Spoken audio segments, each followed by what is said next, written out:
ಎದ್ದಳ ಎದ್ದಳ ಲೇ ಪಂಡಸಿನ ಎದ್ದಾಳ. ಎಲ್ಲಿ ಗಣ? ವಾಕಿಂಗ್ಗೆ ನಡಿ.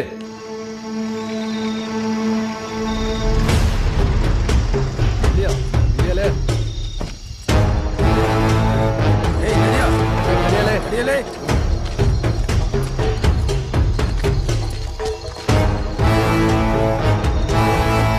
ನಮ್ಮಣ್ಣ ಪ್ರತಾಪ್ ಸಿಂಹ ಕೋರಾಪಿಟ್ ಪಹಿಲ್ವಾನ, ಅವನ್ನ ಕಪಾಲ ಕೊಡ್ದು ಕೊಲ್ತೀಯ. ಕೂಲಿ ಕೇಳ್ದೆ ಕೊಡ್ಲಿಲ್ಲ, ಕೈ ಬೀಸ್ತೆ, ಅಚಾನಕ್ ನಿಮ್ಮ ಅಣ್ಣ ಸತ್ತೋದ. ನಾನೇನ್ ಬೇಕು ಅಂತ ಕೊಂದಿಲ್ಲ. ಈಗ ನಾನ್ ಬೇಕು ಅಂತ ನಿನ್ನ ಕೊಲ್ತೀನಿ, ನೀನ್ ಅಚಾನಕ್ ಆಗಿ ಸತ್ತೋಗ್ತೀಯ. ಪಹಿಲ್ವಾನ್ ನಾನು, ಕೈ ಬೇಡಿ ಬಿಚ್ಚು, ಯಾರ್ ಸಾಯ್ತಾರೆ ತೋರಿಸ್ತೀನಿ.